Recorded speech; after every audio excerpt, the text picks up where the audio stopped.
और आइए बड़ी खबर दिखा रहे हैं हम आपको। खंडवा से ओंकारेश्वर में झूला पुल का तार टूटा।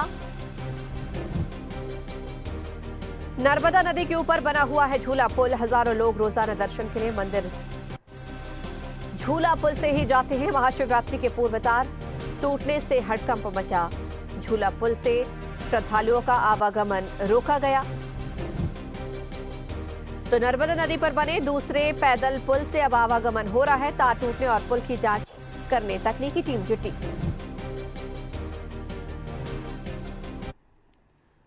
प्रशासन से संदेश आया कि झूला पुल का एक तार टूट गया है। हम तुरंत आके यहाँ निरीक्षण किए हमारी अन्य अधिकारियों के साथ। निरीक्षण के दौरान पाया गया कि एक जो झूला पुल के सस्पेंडर्स है उसमें से एक पहला सस्पेंडर उल्टे हाथ पे जो है वो टूट गया है। ये रात को अतिरिक्त भीड़ के कारण झूला पुल पे जो लाइव लोड अधिक होने के कारण इसका टूटना प्रतीत होता है। और जो झूला पुल की केबल्स है वो इंटैक्ट है, इसलिए झूला पुल को बहुत अधिक क्षति नहीं हुई है। और ये सस्पेंडर्स का हमने फ़ोटो वगैरह लेके एक्सपर्ट्स को भेजे हुए हैं। आज या कल में एक्सपर्ट्स आके अपनी राय देंगे, उसके बाद। और इस खबर पर ज्यादा जानकारी के लिए हमारे साथ हमारे सहयोगी देवेंद्र जायसवाल फोन लाइन पर जुड़ गए हैं। देवेंद्र जी, झूला पुल टूटने का मामला सामने आया, कहा जा रहा है इसका तार टूट गया है। हालांकि कितनी बड़ी गंभीर समस्या बनने से फिलहाल इसे रोका जा सकेगा?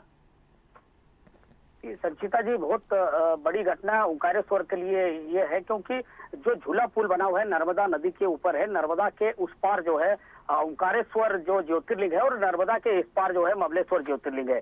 और जो ये दोनों मंदिरों को और दोनों तरफ जोड़ने के लिए एकमात्र ये झूला पुल है। और दूसरी ओर एक जो है पैदल पुल बना हुआ है जो कि काफी पुराना है। उस पर से आवागमन सीमित करने के लिए ये बनाया गया था एनएचडीसी के माध्यम से, जब बांध बना था। लेकिन ये लगभग 14 साल के बाद ही कि इसके जो पुल के जो तार थे वो कहीं ना कहीं वहां से निकल गए हैं। और उस तार को निकलने के बाद पुल पर आवागमन पूर्ण तरह से अभी रोक दिया गया है। एसडीएम यहाँ पर पहुंचे थे, इसके अलावा और भी अधिकारी पहुंचे थे। तकनीकी परीक्षण भी कराया जा रहा है।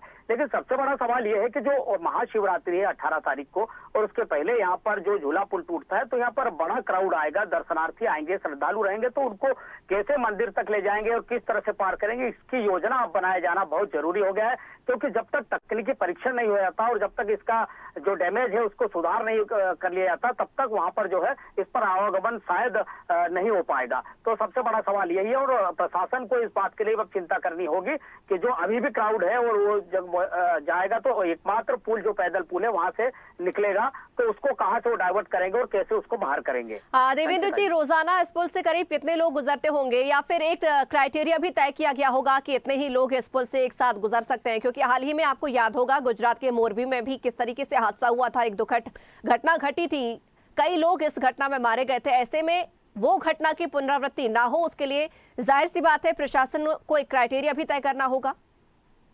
जी संचिता जी, खास बात यह है कि जो यहाँ पर ओंकारेश्वर जब आते हैं लोग तो उनको एंट्री इधर से दी जाती है, यानी झूला पुल की तरफ से, और एग्जिट यानी कि मंदिर में दर्शन करने के बाद वो एक जो पुराना पुल है पैदल पुल, वहां पर उससे वो निकलकर बाहर हो जाते हैं। तो ये अभी तक इस तरह की व्यवस्था बनी हुई थी, इससे क्राउड एक तरफ नहीं होता था ज्यादा। लेकिन अब जब एक ही पुल रहेगा जिससे एंट्री भी होगी और एग्जिट भी होगा, तो स्वाभाविक बात है कि लगभग यहाँ पर 50,000 श्रद्धालु या दर्शनार्थी रोजाना आते हैं। जो या तो महाकालेश्वर आते हैं तो वो ओंकारेश्वर जरूर आते हैं, और उनका महाकालेश्वर का क्राउड नहीं भी रहता तो इधर महाराष्ट्र और अन्य जो गुजरात है इधर के लोग जो आते हैं वो सीधे ओंकारेश्वर दर्शन के लिए पहुंचते हैं।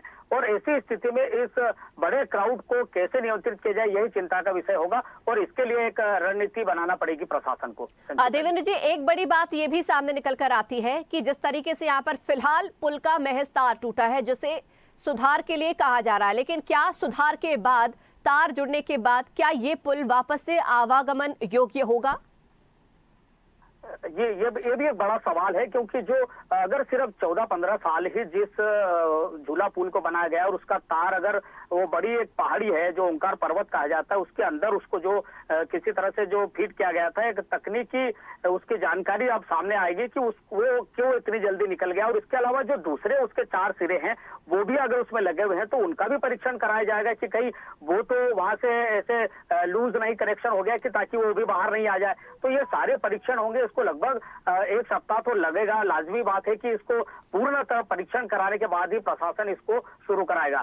लेकिन फिलहाल समस्या ये बढ़ गई है कि जो बड़े त्योहार है, क्योंकि 2 बड़े त्योहार है, 18 तारीख को यहाँ पर महाशिवरात्रि है और जो सोमवार आने वाला है वो सोमवती अमावस्या है, तो उस पर लोग दर्शन करने आते हैं और नर्मदा में स्नान करके दर्शन करते हैं। तो एक बड़ा क्राउड आएगा और इसके पहले ये तकनीकी परीक्षण करा करके और इसको शुरू कराया जाना शायद अभी संभव नहीं हो पाएगा।